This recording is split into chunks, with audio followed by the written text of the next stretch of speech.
Hey guys, this is Jake, and this is going to be kind of a breakdown of a regular cut that you're going to see a whole lot.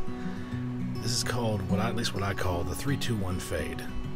It's not going to be your most Instagram worthy cut, it's not going to be the most flashiest of cuts, but it's going to show a good ability of skills to be able to move from longer hair down to a nice short finish that doesn't have to be a bald taper or a bald fade. So what I'm demonstrating in the first part of this cut is the fact that, you know, the difference between a clipper guard versus a detachable blade clipper is the finish. Now right here I'm going through with a number 3 closed, which is at 10 millimeters. And you can see, it's setting up a pretty good finish, and it kind of gives a looser cut, which is great in certain circumstances. But what I'm about to do is I'm going to show you with the detachable on a number 3.5, and this is what this right here is. A 3.5 on a detachable is 9.5 millimeters, so there's only half a millimeter difference. And the reason I like it so much is that, for one thing, you're not going to be able to tell the half millimeter difference. A lot of people think that blades look like they cut shorter, but they actually just cut more complete. They cut the surface of the hair to be more of a finished, completely level cut, which makes it look shorter. Now I'm coming in with my fat master bladed seniors and just bringing it down just a little bit shorter from that 3.5. I've got it all the way extended, which is about at a 2, so it's all the way open.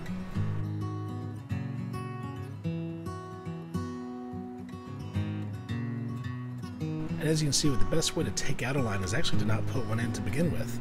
So that's what the whole theme of fading from top to bottom, or reverse blending, fading down method, there's tons of names for it, but cutting from top to bottom is that you're not setting in lines that you have to take out later.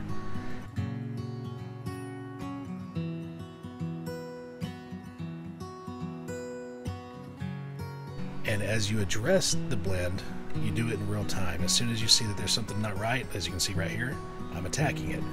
Right now I'm doing clip over comb with that fat master bladed senior, and I'm just using that with my comb, and with the 2 on the fat master blade all the way open and that comb, it's a perfect blending method to work into that 3.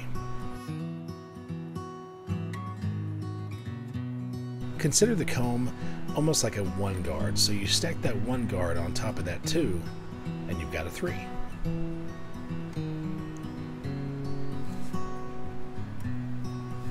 Now I'm coming in with the fat master blade senior about halfway closed there around the temple area, just to kind of create a little bit more of a blend. Now I'm taking it all the way down to the 1 position, and I'm using that to go from around the ear area all the way down to the nape.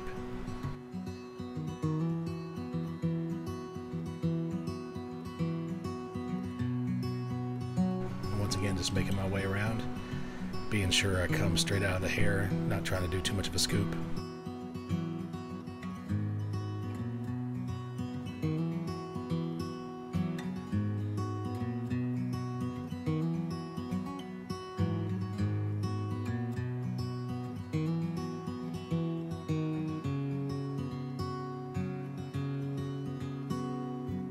And that's one reason I like these fat master bladed seniors so much, is because it gives you almost the finish that a detachable would give you, except it has the polished feel of an adjustable, how you can dial it in.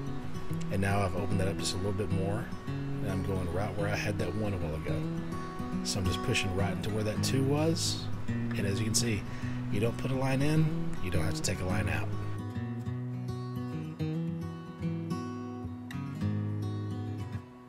Now I'm coming through with the Stylecraft Saber. Guys, I love this trimmer.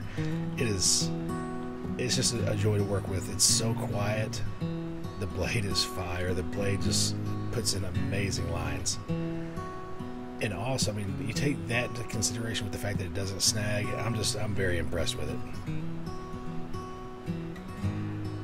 It's kind of helping him out with that vertical line on his beard.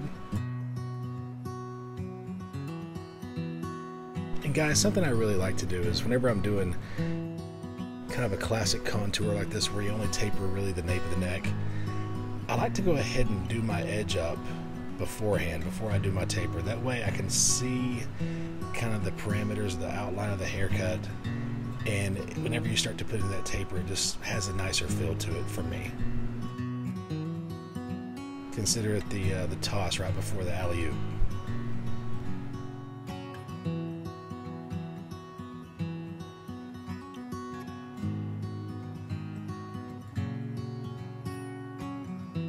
I was going to swing that camera around and get a little bit of a better view of the back here.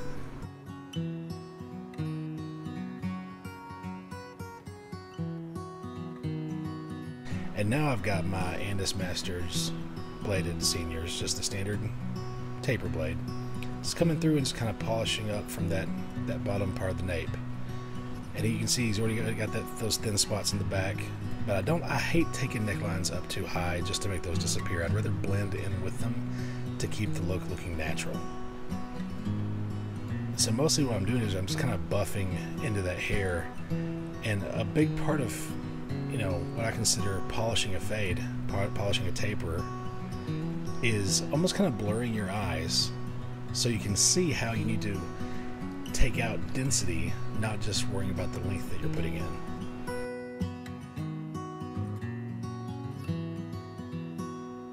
No head of hair is perfectly the same hair density, so it's good to know how to blur your vision and work on the way that the colors between the scalp and the hair blend together.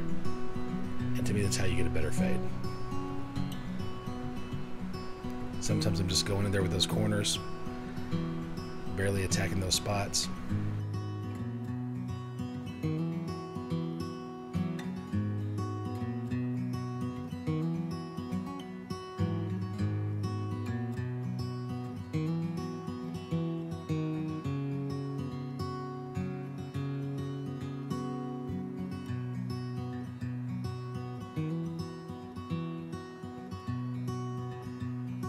Right here I'm just going through the top, and I like to set my center guideline. And my haircut angles will be better as I learn this whole filming thing, so I apologize guys, but a lot of times with shear work people overcomplicate it. Having a good center guideline and then be able to cut the rest of the top to that guideline, taking your fingers off the head and actually contouring to the shape of the head gives them a whole lot more consistency. Now it doesn't work with every haircut, but it's what I like to do with most of mine. Is I'll set my center guideline, work on both sides, come back, come forward. That usually eliminates any cut marks.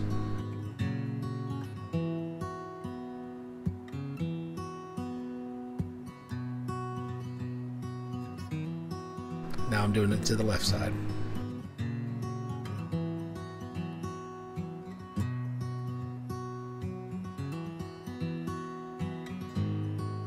And like I said guys, my camera angles will get better at this. I apologize. This is definitely not the best way to do this.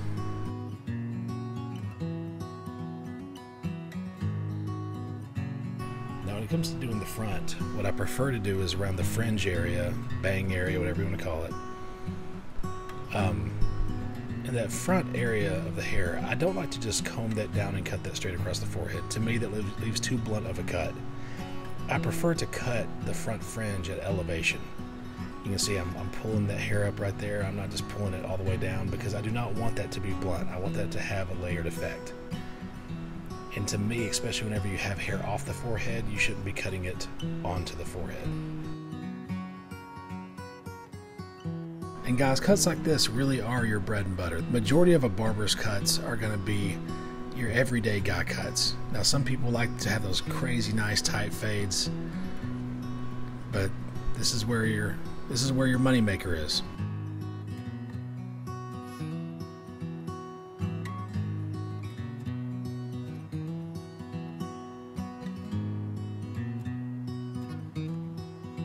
Drying the hair a little bit. Now I'm going to come through and do some detailing. And once again, my detail work that's the most polished part of a haircut, is coming back through with my trimmer, doing some trimmer over comb. And you can see me kind of do that floating method too, where I just hit those edges. Now, I like to do all my polishing with the hair dry because wet hair can hide your mistakes. It can hide your cut marks. It can hide little areas, little peaks and valleys that's in the fade that you need to adjust. Now, guys, I'm just dusting them off. This is the finished product in the back, and we're going to top off every single haircut I do with a hot lather neck shave. To me, it's just too good of a tradition for barbers not to incorporate into their world. And now that's just my opinion, but I love finishing off with a good neck shave.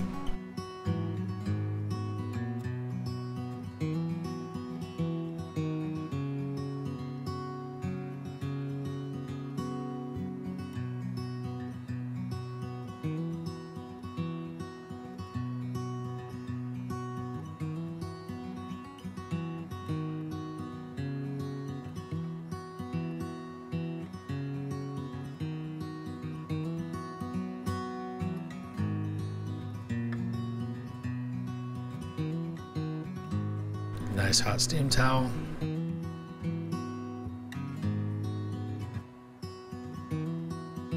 Please like and subscribe.